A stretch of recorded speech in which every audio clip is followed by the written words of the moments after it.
అందరికీ నమస్కారం అండి. ఈరోజు వీడియోలో మనం నిత్య పూజ చేసేటప్పుడు తెలియకుండా చేసే కొన్ని పొరపాట్ల గురించి తెలుసుకుందామండి. ఈ వీడియో చూసే ముందుగా మీలో ఎవరైనా మొదటిసారిగా మన ఛానల్ని చూస్తున్నట్లయితే మన ఛానల్ని తప్పకుండా సబ్స్క్రైబ్ చేసుకోండి. అలానే మన ఛానల్లో పూజలకు సంబంధించిన వీడియోస్ ఉన్నాయండి. మీకు కనుక ఇంట్రెస్ట్ ఉంటేనే ఒకసారి మన ఛానల్ని చెక్ చేసి వీడియోస్ నచ్చితేనే మన ఛానల్ సబ్స్క్రైబ్ చేసుకోండి.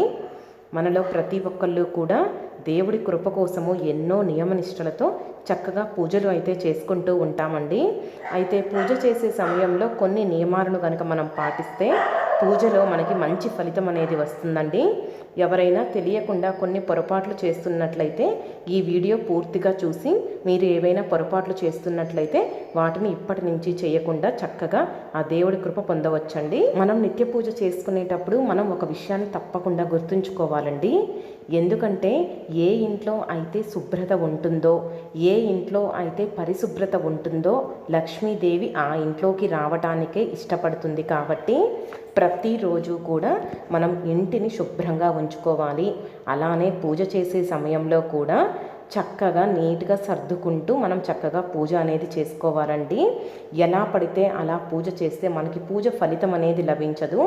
అందుకోసం ఇంట్లో సామాగ్రి మొత్తం నీట్గా మనము ఎప్పటికప్పుడు దుమ్ము ధూళి అనేది లేకుండా విండోస్ కానీ కర్టన్స్ కానీ కాళ్ళ కింద మ్యాట్స్ కానీ వీటన్నింటినీ మనం చక్కగా శుభ్రం చేసుకుంటూ ఉండాలండి. ఇంట్లో కూడా దుమ్ము ధూళి అనేది లేకుండా ఎప్పటికప్పుడు ఇంటిని శుభ్రంగా ఉంచుకునేలా చేసుకోవాలి. ఆ తర్వాత ఇంటిని శుభ్రం చేసుకొని చక్కగా స్నానం చేసి ఉతికిన వస్త్రాలను ధరించాలండి. ఆ తర్వాత దేవుడి మందిరానికి వెళ్ళి ముందు రోజు పూజ చేసిన అక్షింతలు కానీ పువ్వులు కానీ అన్నీ నీట్గా తీసివేసి ఒక కవర్లో పెట్టుకోవాలండి.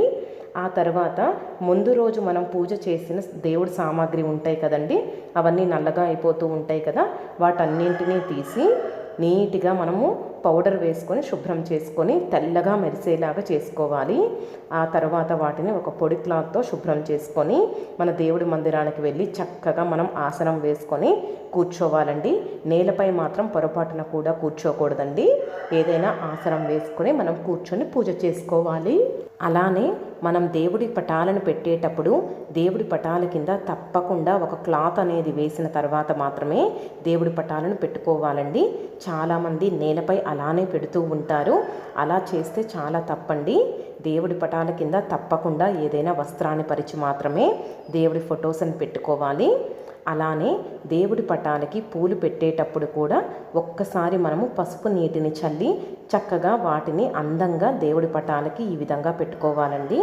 మనం బయట షాప్స్ నుంచి పూలు తీసుకొని వస్తూ ఉంటాం కదండి, అలాంటప్పుడు అందరూ తగులుతూ ఉంటారు. అందుకోసం మనం వాటికి చక్కగా పసుపు నీటిని చల్లుకున్న తర్వాత పూజలో ఉపయోగించుకుంటే చాలా మంచిదండి. అలానే దేవుడి పటాలకి ప్రతిరోజు కూడా గంధము కుంకుమతో బొట్లు పెట్టే అవసరం లేదండి.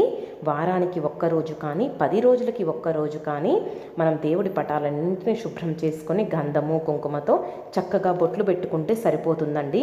ఆ తర్వాత ముందుగా మనము దేవుడి పటాలన్నింటికి పూలు పెట్టిన తర్వాత దీపారాధన చేసుకోవాలి. దీపారాధన చేసేటప్పుడు చాలామంది తెలియక చేసే పొరపాటు ఏమిటంటే మనం దీపారాధన చేసేటప్పుడు నూనె పోసిన తర్వాత మాత్రమే ఒత్తులను వెయ్యాలి. చాలామంది తెలియక ఒత్తులు పెట్టేసి ఆ తర్వాత నూనె పోసి దీపం అనేది వెలిగిస్తూ ఉంటారండి. అలా మాత్రం అస్సలు చెయ్యకూడదు. అలానే దీపారాధన కుండలు అనేది స్టీలువి మాత్రం అస్సలు ఉపయోగించకూడదండి. రాగివి కానీ వెండివి కానీ ఇత్తడివి కానీ ఉపయోగించాలి. అలానే కుందుల కింద ప్లేట్లు మన దగ్గర లేకపోతే తమలపాకు పెట్టినా కూడా సరిపోతుందండి. మనం దీపారాధన వెలిగించిన తర్వాత దీపానికి తప్పకుండా గంధము కుంకుమలతో బొట్లు పెట్టి అక్షింతలు మరియు పువ్వులను కూడా సమర్పించాలి. అలానే నైవేద్యం పెట్టేటప్పుడు కూడా స్టీల్వి ప్లాస్టిక్వి ఉపయోగించకుండా వెండి ప్లేటు కానీ తమలపాకు కానీ పెడితే చాలా మంచిదండి. అలానే నైవేద్యాన్ని చక్కగా సమర్పించిన తర్వాత స్వామివారికి హారతి అనేది ఇవ్వాలి.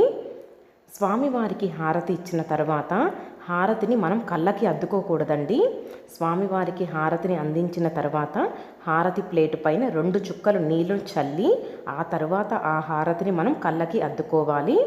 హారతి పూర్తి అయిన తర్వాత మనం పూజా మందిరం నుంచి 2 నిమిషాల పాటు బయటికి వెళ్ళిపోవాలండి. అలా వెళితే స్వామివారి కంటి చూపు నైవేద్యంపై పడి అది మహాప్రసాదంగా మారుతుంది. ఈ విధంగా చక్కగా ధూపం దీపం నైవేద్యాన్ని స్వామివారికి సమర్పించాలండి. అలానే మనం తప్పకుండా ఒక విషయాన్ని గుర్తుంచుకోవాలి. దీపారాధన చేసేటప్పుడు చాలామంది అగ్గిపుల్లతో దీపం అనేది వెలిగిస్తూ ఉంటారు. అది చాలా తప్పండి. అగరబత్తితో కానీ ఏకహారతితో కానీ మనం దీపం అనేది వెలిగించుకోవాలి. ఈ నియమాలన్నీ పాటిస్తూ మనం చక్కగా పూజ అనేది చేసుకుంటే దేవుడి కృప అనేది మనకి తప్పకుండా లభిస్తుందండి. అలానే నిత్య దీపారాధనలో తప్పకుండా ధూపం అనేది వేసుకోవాలండి. ఈ ధూపం వేయటం వల్ల ఇంట్లో ఉన్న నెగిటివ్ ఎనర్జీ కానీ ఏదైనా ప్రతికూల శక్తి ఉన్నా కూడా బయటికి పోయి మన ఇంట్లో ఎప్పుడూ సానుకూల శక్తి ఉంటుంది. అలానే పాజిటివ్ ఎనర్జీ మాత్రమే మన ఇంట్లో ఉంటుందండి. మీలో ఎవరికైనా నిత్య పూజ ఏ విధంగా చేయాలో తెలియకపోతే మన ఛానల్లో వీడియో పెట్టానండి. వీడియో లింక్ కావాలంటే ఇస్తాను, తప్పకుండా చూడండి. ఇంకా నిత్య పూజలో మీకు ఏమైనా సందేహాలు ఉంటే తప్పకుండా కామెంట్ చేయండి. ఈ వీడియో ఎలా ఉందో కూడా నాకు తప్పకుండా కామెంట్ చేయండి.